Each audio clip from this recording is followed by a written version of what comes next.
명절 잘 보내셨습니까? 2021년은 신축년 소의 해입니다. 여러분의 소원은 무엇입니까? 소가 한 마리면 소원이고요. 소가 두 마리면 투우죠. 세 마리면 우하하합니다. 이번 명절에 저는 집에서 원더우먼 1984를 봤습니다. 이 영화의 주제가 소원이더라고요. 예전에 그 브루스 올마이티 영화 보신 분도 계시겠지만 주제가 비슷합니다. 사람의 욕심이 어디까지일까요? 결국 모든 사람의 소원이 다 이루어지면 행복할 것 같지만 그렇지 않다는 것입니다. 진정한 행복은 가질 수 없는 자신의 소원보다도 이 순리대로 살아가는 것의 소중함을 깨닫는 것이다. 이 영화가 이것을 이야기하고 있습니다. 아무튼 영화에 대한 평가는 제각기 다르겠지만 소원이 무엇인가를 생각해 하는 그런 영화였습니다. 혹시 소원이라는 이름으로 자신의 욕망을 합리화하고 있지는 않습니까? 이 원더우먼이 결국은 우리에게 주는 교훈이 이 세상을 지키는 건 원더우먼과 같은 이 힘이 아니라 욕망으로부터 자신을 지키는 것이다 라는 것을 이야기하고 있습니다. 여러분 이렇게 한 편의 영화를 보더라도 이렇게 교훈을 발견하실 수 있기를 바랍니다. 금년 한 해 하나님의 뜻 가운데서 주 안에서 여러분의 소원이 다 응답되시기를 주님의 이름으로 축복합니다. 대신 주님의 뜻이 아니다. 그런 것은 아무리 소원이라도 내려놓고 포기하실 수 있기를 바랍니다. 확실히 아멘이 적네요. 그동안 우리는 사도행전 강해를 통해서 사도행전의 한 패턴을 발견합니다. 그 중에 하나가 교회가 핍박을 당할 때마다 교회는 더 부흥하더라. 그렇습니다. 교회는 핍박당할수록 더 강해지는 것이 교회입니다. 그렇다면 우리 성도도 마찬가지겠죠? 고난을 당할 때마다 더 강해지는 게 바로 성도입니다. 진짜 성도예요. 진짜 성도는 고난당한다고 해서 끝나는 게 아니라 다시금 일어서고 더 강해지는 것이 성령 충만한 성도인 것입니다. 금년 한 해 여러분 이런 성도들 되시기를 주님의 이름으로 축복합니다. 여러분 아몬드가 순교하면 뭐가 될까요? 다이아몬드가 됩니다. 오늘 본문은 최초의 순교자 스데반에 대한 말씀인데요. 스데반의 헬라어가 스테파노스에서 영어 이름 스티브가 나왔죠. 원더우먼의 그 원더우먼 다이애나의 애인이 스티브였는데 영어 이름 스티브가 스테파노스에서 온 이름이에요. 멸류관이라는 뜻입니다. 우리 사도행전 6장 8절을 한번 같이 볼까요? 스데반이 은혜와 권능이 충만하여 큰 기사와 표적을 민간에 행하니. 스데반은 7 집사 중에 한 사람이었습니다. 그런데 지금 스데반의 한 사역을 보면 이게 과연 평신도의 사역이라고 말할 수 있을까? 자, 여기서 큰 기사와 표적은 바로 병을 고치고 귀신을 쫓는 사역을 이야기하고 있습니다. 자, 이것뿐만 아니라 사도행전 6장 10절을 보니까 스데반이 지혜와 성령으로 말함을 그들이 능히 당하지 못하여 그랬습니다. 스데반이 얼마나 성령 충만했는지 지혜와 성령으로 말씀을 하는데 감히 반박할 사람이 없었다는 것입니다. 자, 그러자 어떻게 합니까? 유대인들이 사람들을 매수해서 스데반이 모세와 하나님을 모독한다고 거짓말로 공회에 제소한 것입니다. 자, 여기까지가 사도행전 6장의 후반부의 내용입니다. 그리고 오늘 본문 이제 사도행전 7장 1절은 이렇게 시작합니다. 대제사장이 이르되 이것이 사실이냐 이렇게 시작을 하고 있습니다. 지금 사내들인 공회에서 대제사장이 스데반에게 고소 내용이 사실인가 이렇게 묻고 있는 것입니다. 이 질문에 대한 대답으로 스데반이 2절부터 53절까지 그의 설교를 하고 있습니다. 오늘 본문은 크게 두 부분으로 되어 있는데요. 이 7장의 앞부분은 스데반의 설교와 뒷부분은 이 설교를 들은 사람들의 반응으로 소개를 하고 있습니다. 시간이 없어서 우리가 앞부분 스데반의 설교 내용을 다 읽지 못했는데요. 여러분 꼭 한번 읽어보실 수 있기를 바랍니다. 스데반이 지금 지혜와 성령으로 말함을 능히 당하지 못했다 그랬는데요. 이런 스데반의 설교를 들었을 때 얼마나 은혜가 충만했겠습니까? 얼마나 감동이 넘쳤겠습니까? 정말 생각만 해도 막 은혜가 넘치는데요. 자, 그렇다면 이 스데반의 설교를 들은 사람들은 어떤 반응을 보였을까요? 우리 사도행전 7장 54절을 같이 한번 봅니다. 첫 번째 반응이 그들이 이 말을 듣고 마음에 찔려 그랬습니다. 여기 찔려가 디아프리오라는 단어인데요. 마음이 톱으로 켜진 것처럼 격분된 상태라는 것입니다.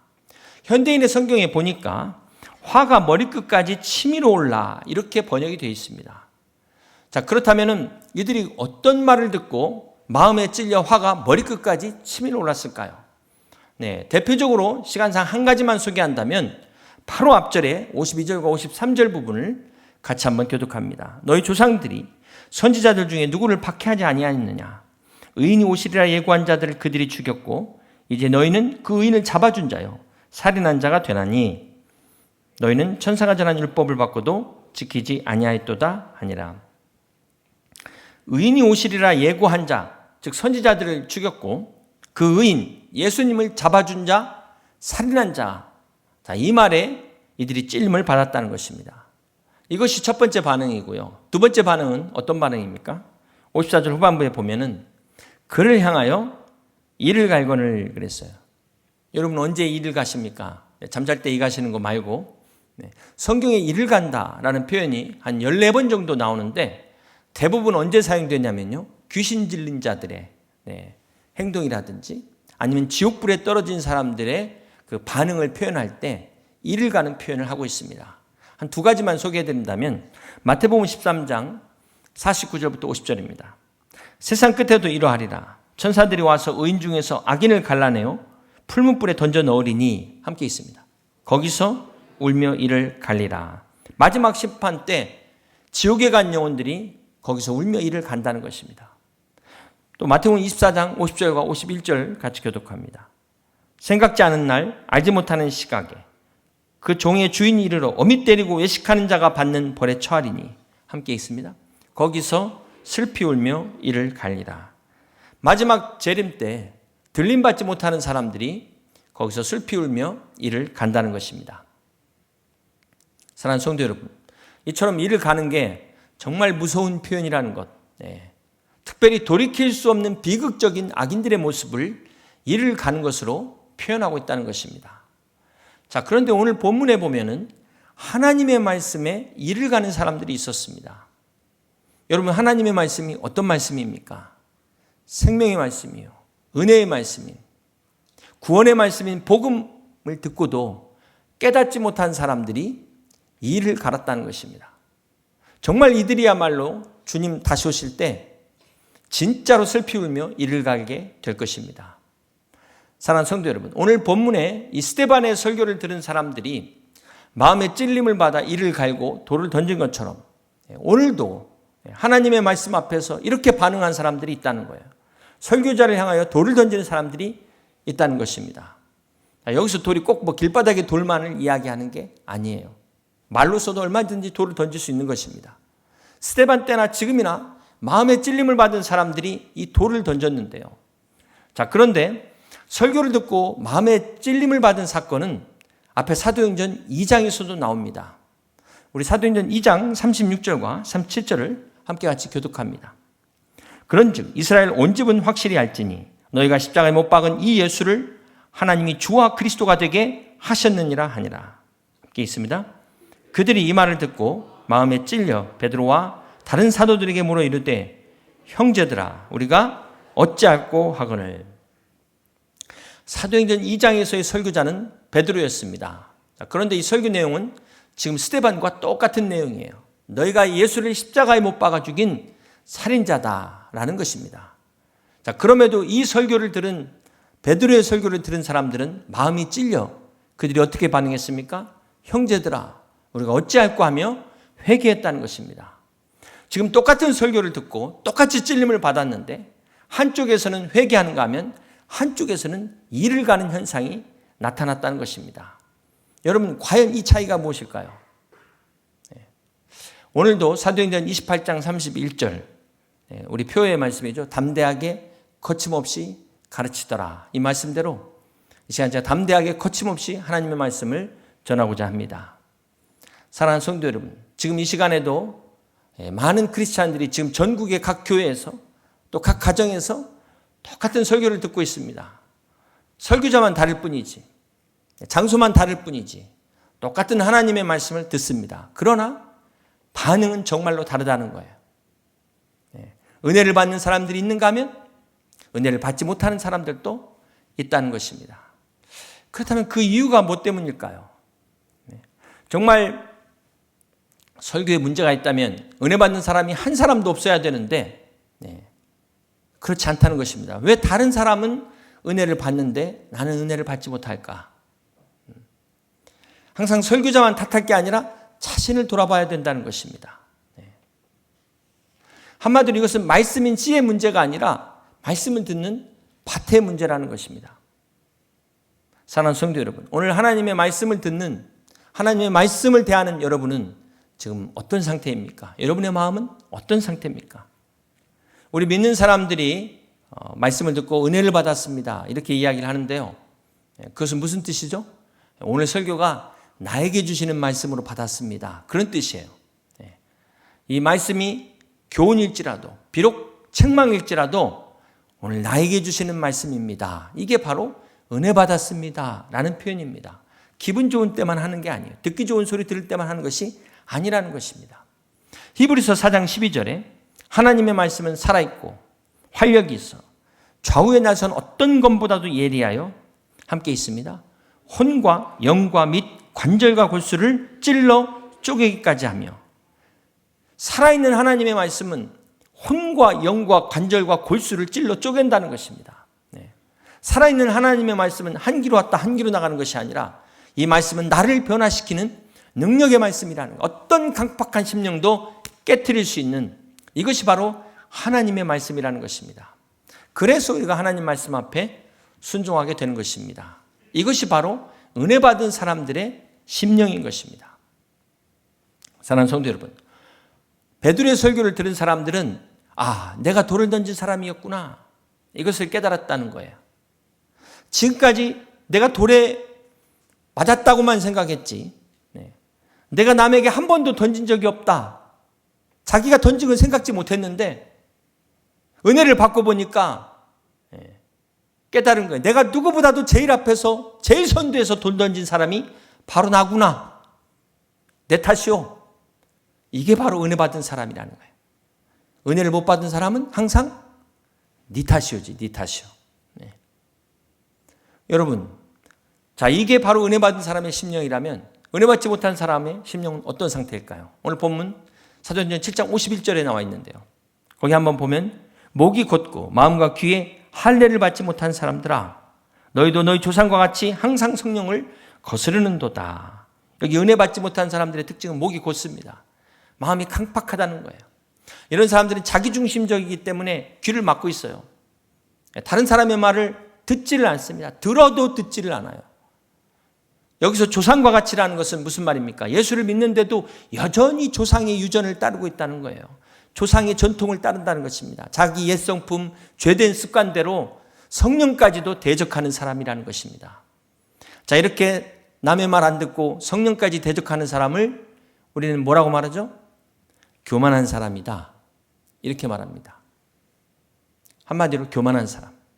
이 교만한 사람은 자기 허물을 이야기할 때 절대로 인정하지 않습니다. 먼저 자존심이 상해요. 감히 나를 지적해? 화부터 나는 겁니다. 그래서 오히려 자기 잘못을 지적한 사람을 향해서 분노를 표출해요. 돌을 던집니다. 이게 교만한 사람들의 특징이에요. 여러분, 스데반을 고소한 사람들 한번 보세요. 스데반의 그 기가 막힌 설교를 듣고, 성령 충만한 설교를 듣고 우리가 어찌할꼬 회개하는 게 아니라 감히 그 성령 충만한 지혜의 말씀을 당할 재간이 없으니까 11절에 보니까 어떻게 했어요? 사람들을 매수했다 그랬어요. 13절에 보니까 어떻게 합니까? 거짓 증인까지 세워가지고 스데반을 모함해갖고 죽이려고 한 것입니다. 자, 이렇게 잘못된 분노는 더 큰 죄를 야기해요. 잘못된 분노는 더 큰 죄로 이어진다. 그러므로 우리는 언제 분노해야 됩니까? 우리가 어떤 상황에 분노해야 됩니까? 진짜 우리가 분노해야 될 것은 내 죄된 모습에 분노해야 되는 겁니다. 그렇게 말씀을 들어도 말씀대로 순종하지 못하는 내 연약한 모습에 분노해야 돼요. 내가 이것밖에 되지 않는가? 지금처럼 이단과 사이비들이 교회 이름으로 판칠 때 우리가 분노해야 된다는 거예요. 하나님의 진리를 대적하는 차별금지법 같은 것들이 지금 법안으로 상정될 때 그때 분노해야 된다는 것입니다. 가만히 있으면 안 된다는 거예요. 이렇게 분노해야 될 때 분노하지 않으면 엉뚱한 데 분노하게 돼요. 그래서 더 큰 죄로 빠지게 되는 것입니다.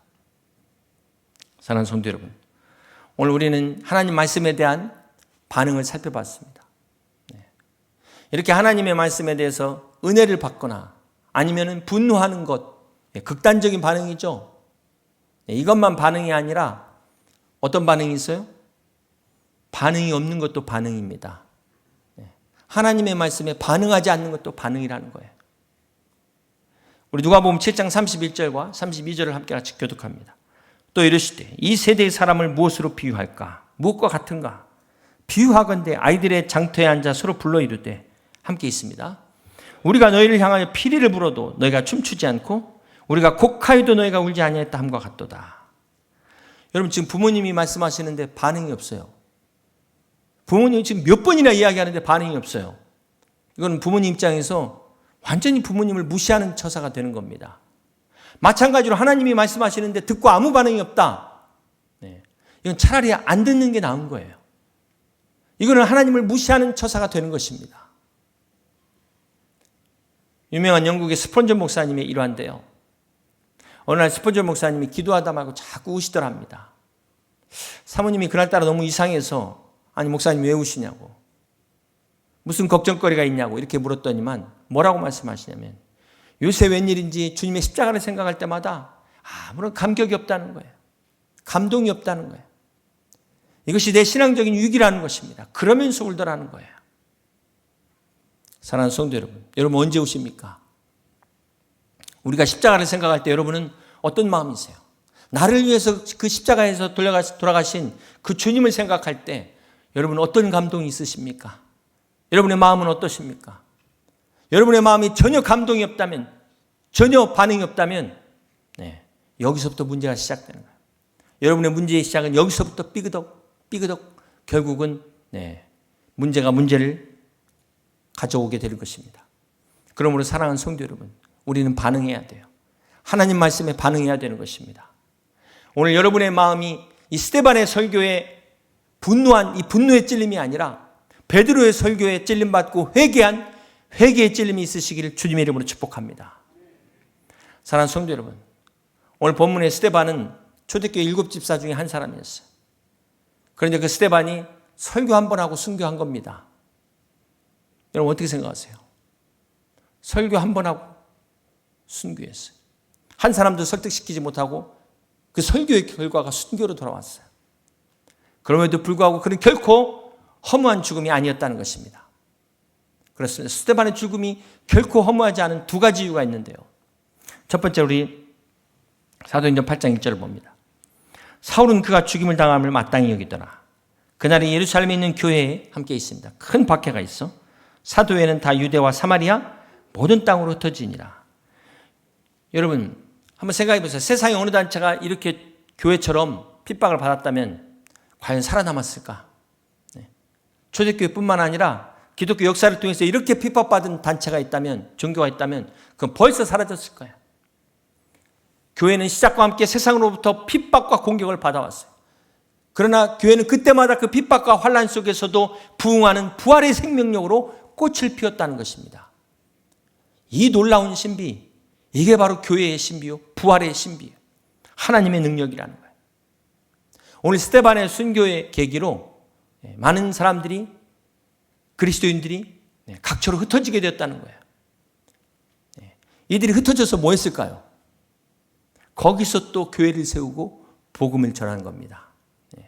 결과적으로 스데반의 순교가 이 복음이 예루살렘에만 있던 복음이 전 세계를 향해서 디아스포라되는 출발점이 됐다는 거예요. 이것이 스데반의 순교의 역사적인 의미입니다. 또 하나는 이 스데반의 죽음이 결코 헛되지 않는다는 중요한 단서가 또 하나 나오는데, 사도행전 7장 58절에 성 밖으로 내치고 돌로 칠세 증인들이 옷을 벗어 함께 있습니다. 사울이라 하는 청년의 발 앞에 두니라. 자, 스데반의 순교의 현장에 사울이라는 청년의 이름이 처음으로 등장합니다. 어떤 성경학자는 이 스데반이 없었다면 사도 바울도 없었을 것이다, 이렇게 주장하는 학자들도 있습니다. 여러분, 이 당시 사울은 하나님의 교회를 핍박했던 사람이에요. 그가 스데반의 죽는 장면을 처음부터 끝까지 다 지켜봤습니다. 유대인들이 스데반을 돌로 죽일 때 자기 옷을 벗어서 사울 앞에다 놨잖아요. 옷을 벗어서 놨다는 건 단순히 옷을 맡았다는 게 아니라 사울의 죽음의 증인이 됐다는 거예요. 스데반의 죽음에 사울이 증인이 됐다는 것입니다. 사도행전 8장 3절 함께 같이 봅니다. 사울이 교회를 잔멸할세 각 집에 들어가 남녀를 끌어다가 옥에 넘기니라. 이 사울은 기독교인들 잡아들이기 위해서 다메섹까지 쫓아간 사람이에요. 이 사울이 스데반이 죽는 걸 봤을 때 어땠을까요?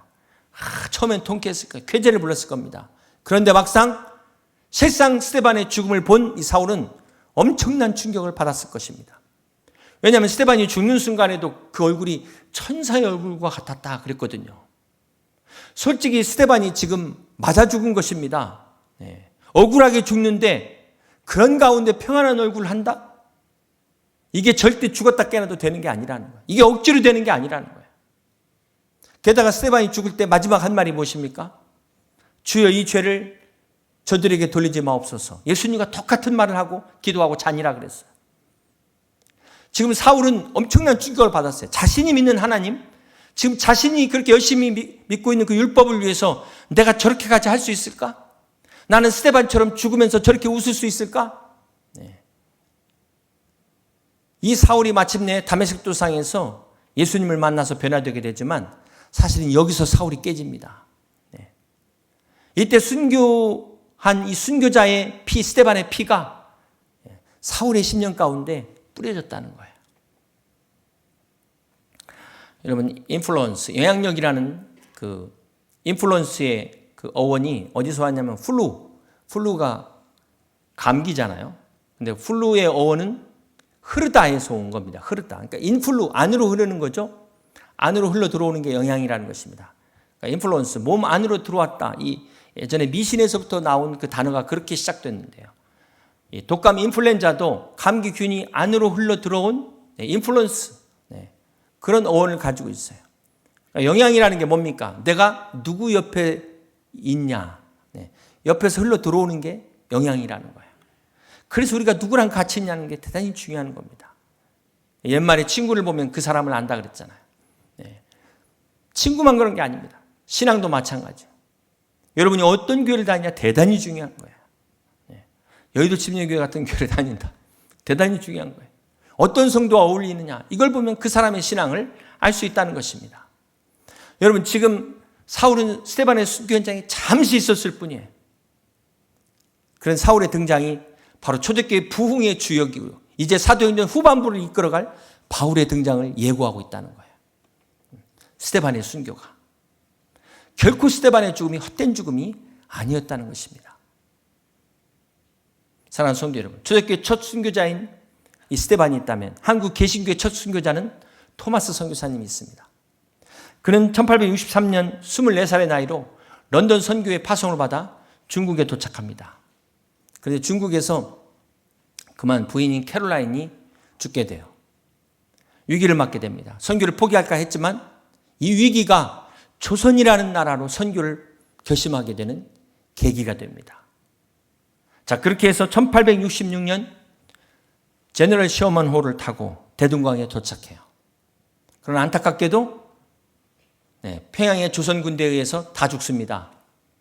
이 토마스 선교사는 강에 빠졌다가 육지로 올라오는 순간 이 성경 한문으로 된 성경 한 권 전해주고 그 자리에서 27의 꽃다운 나이에 순교합니다. 그런데 이 토마스 선교사의 목을 쳤던 박춘권이라는 사람이 이 성경책을 나중에 읽게 돼요. 그래서 장로가 됩니다. 그리고 박춘권의 조카인 이영태가 또 이 성경책을 받아서 읽게 됩니다. 그리고 그가 중국 선양에 가서 로스라는 선교사를 만나서 한글로 구약을 번역하게 됩니다. 또 이 토마스 선교사의 순교의 현장에 있었던 그때 당시 12살이었던 최치량이라는 사람은 훗날 평양 장대현교회 장로가 됩니다. 또 이 토마스 선교사의 성경이 이렇게 전해지면서 이 성경을 갖다 집안에 도배지로 사용했던 박영식이라는 사람이 있어요. 성경책을 도배지로 사용하다 보니까 누워서 성경 보고 밥 먹다 보고 이 사람이 그러다 예수님을 믿게 됐어요.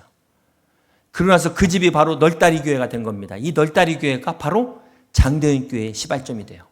1907년 평양 대부흥의 출발점인 장대현 교회가 널다리 교회에서 시작된 것입니다. 사랑하는 성도 여러분, 자, 이렇게 우리 한국 기독교의 부흥이 평양의 부흥으로 시작됐고, 평양의 부흥이 바로 토마스 선교사 한 사람의 순교를 통해서 시작됐다는 것입니다. 조선 땅에 떨어진 한 알의 작은 밀알이 죽음으로 많은 열매를 맺어 오늘 한국교회의 부흥을 이루었다는 거예요. 그렇습니다.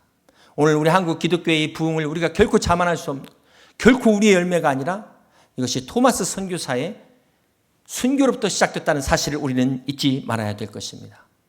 그래서 빌립보서 2장 21절에는 이는 내게 사는 것이 그리스도니 죽는 것도 유익함이라 이렇게 말씀하고 있는 것입니다.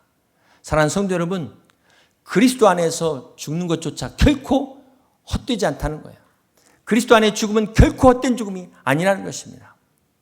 그래서 순교는 교회 부흥의 씨앗이라는 거예요. 이 순교를 헬라어로 마르티레스, 증인이라는 뜻입니다. 무슨 말입니까? 초대교회에서 그리스도를 증거하는 증인이 된다는 것은 곧 순교자가 된다는 것을 의미한다는 것입니다. 사랑하는 성도 여러분, 오늘 우리가 사는 이 시대는, 우리나라는 초대교회와 같이 복음을 전하다 순교할 환경이 아닙니다. 그럼에도 불구하고 성경은 오늘 순교의 신앙을 말씀하고 있어요. 그렇다면 오늘 우리 시대에 이 순교는 어떤 의미가 있을까요? 순교의 신앙은 무엇을 말할까요? 오늘 우리 삶의 현장에서 우리가 주님과 함께 십자가를 지고 걸어가는 것, 어쩌면 이것 순교보다도 더 어려운 일일 수도 있다는 것입니다. 물론 그렇다고 해서 결코 순교가 쉬운 것이 아닙니다. 성령 충만할 때 할 수 있는 위대한 결단이지만, 그러나 우리가 평상시 매일매일 삶 속에서 주님과 동행하는 것, 어쩌면 한 번의 결심으로 되지 않고 우리는 매일매일 결심해야 되는, 참 이게 어려운 것이라는 사실입니다. 그래서 우리가 날마다 자기 십자가를 지고 날마다 자기를 부인하고 자기 십자가를 져야만이 갈 수 있는 길이 이 길이라는 거예요. 그리고 그러한 사람들에게 주님께서 생명의 면류관, 의의 면류관, 썩지 않은 면류관을 예비하신 것입니다. 사랑하는 성도 여러분, 오늘 주님이 여러분을 위해서 예비하신 이 면류관을 바라보시길 바랍니다. 이제 말씀을 정리합니다. 사랑하는 성도 여러분, 여러분의 소원은 무엇입니까? 어제 뉴스에서요, 여러분 보신 분 계시죠? 반려견한테 유산을 물려줬는데 55억입니다. 놀라지도 않는 거 봐요. 가족이 없어서 반려견한테 55억의 유산을 물려줬어요. 죄송하지만 55억을 땅에 묻어두고 간 겁니다. 여러분, 우리가 이 마지막에 투자 잘하셔야 돼요. 우리가 인생을 잘 살기 위해서 투자 잘해야 되지만 마지막에 어디다 투자했냐에 따라서 영생과 영벌이 결정되는 거예요. 연세 드신 분들은 소원이 되게 그러시죠? 자다가 죽는 거, 자다가 주님 앞에 가는 게 소원이라고 말씀하십니다. 여러분, 그게 소원이 되면 안 돼요. 오늘 우리의 소원이 어떤 소원이 되어야 될까요? 오늘 스데반이 우리의 소원을 알려주고 있어요. 마지막 55절과 56절 함께 봅니다. 스데반이 성령 충만하여 하늘 우러러 주목하여 하나님의 영광과 및 예수께서 하나님 우편에 서신 것을 보고 말하되 보라, 하늘이 열리고 인자가 하나님 우편에 서신 것을 보노라. 그렇습니다. 오늘 우리의 소원은 무엇이 되어야 됩니까? 자다가 가든 일어서서 가든 그게 중요한 게 아니라 언제가 주님 앞에 섰을 때 스데반처럼 주님이 벌떡 일어나서 여러분을 맞이할 수 있는 이런 소원을 가지시길 주님의 이름으로 축복합니다. 그러기 위해서 어떻게 해야 될까요? 주차를 잘 하셔야 돼요. 주차를. 주님이 타고 계시는 차가 주차입니다. 주차 위반하시면 안 되는 거예요. 주님이 동행하는 삶. 그런데 주님이 동행하지 않는 삶은 주차를 위반하는 삶이에요. 언제까지? 천국에 갈 때까지. 언제나 주님과 함께 동행하면서 믿음으로 주차 위반하지 마시고 힘차게 달려가시는 2021년 복된 한 해 되시길 주님의 이름으로 축복합니다. 마지막 순간까지 스데반처럼 하늘을 우러러 주님만을 바라보는 여러분 되시기를 주님의 이름으로 축복합니다. 그러나 마지막 순간까지 성령 충만하여 예수 그리스도를 증거하며 주님 앞에 면류관을 받아 쓰고 누리는 우리 복된 여의도 침략의 모든 성도들이 다 되시기를 주님의 이름으로 간절히 축원합니다. 말씀을 생각하시면서 함께 같이 내 안에 사는 이 예수 그리스도니 나의 죽음도 유익함이라 함께 같이 찬양합니다.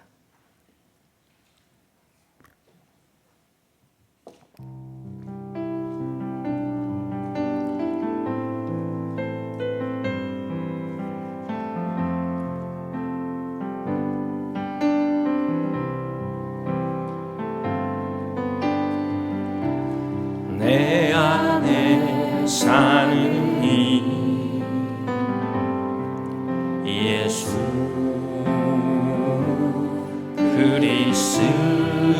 그리스도니 나의 죽음도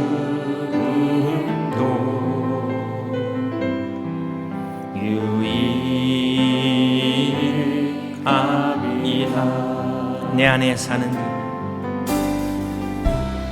내 안에 사는 이 예수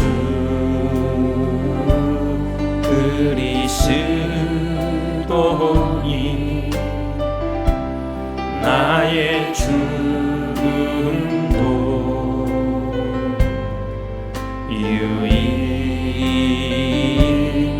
유익함이라. 나의 왕 내 노래 나의 왕 내 노래 내 생명 또 내 기쁨 나의 힘 나의 법 내 평화 나의 주 내 안에 사는 이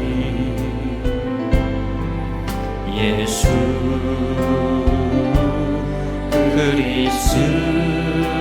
그리스도니 나의 죽음도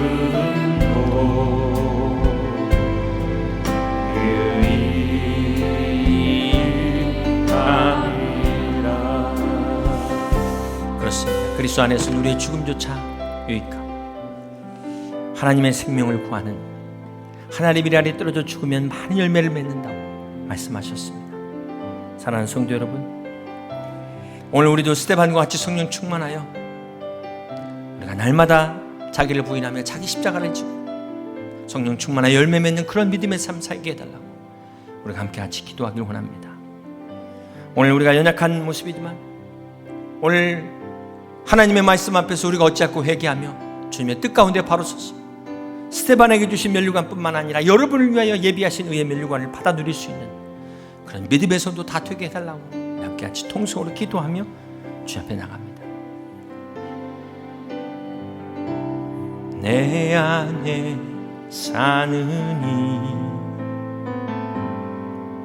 이 예수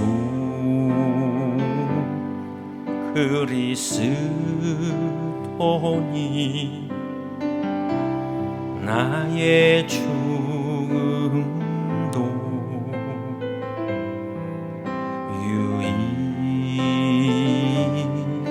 유익함이라. 나의 왕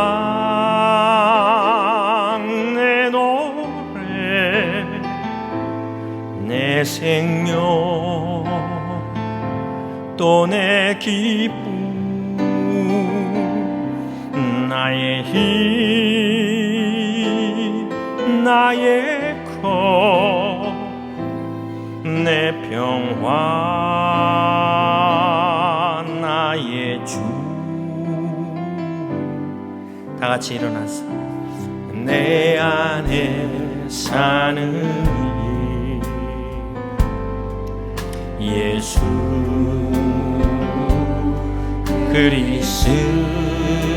그리스도니 나의 죽음도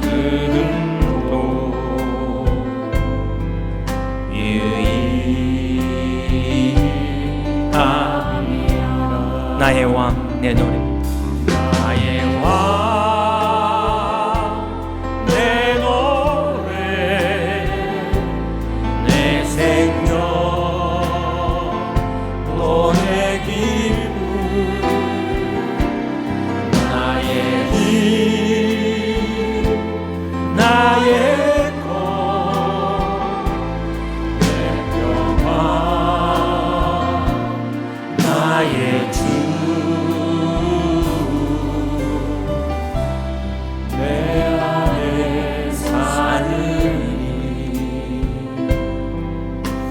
예수 그리스도니 나의 죽음도 유익함이라.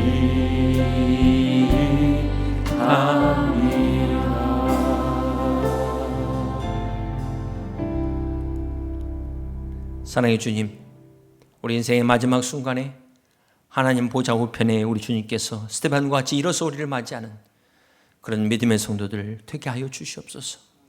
이것이 우리의 진정한 소원이 되게 하여 주시옵소서. 오늘 하나님 말씀 앞에서 우리가 어찌하고 찔림받고 회개하는 귀한 복된 심령 되게 하여 주시옵시고, 스데반과 같이 날마다 자기를 부인하고 자기 십자가를 지고 따르는 믿음의 성도들 다 되게 하여 주시옵소서.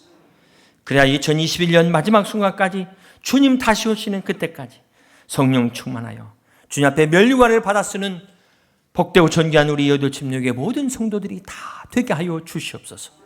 이제는 우리 하나님 아버지의 그 크신 사랑하심과 우리 주 예수 그리스도의 십자가에 놀라우신 은혜와 성령의 임재 내주 교통 충만하심의 역사가 오늘 살아계신 하나님의 말씀에 찔림받고 우리가 성령 충만하여 우리를 위하여 예비하신 이 면류관을 받기를 소원하며 다짐하는 사랑하는 성도들의 생애와 가정과 기업 위에와 주님의 몸된 우리 교회와 나라와 민족 위에 영원토록 함께 하옵시기를 간절히 축원하옵나이다.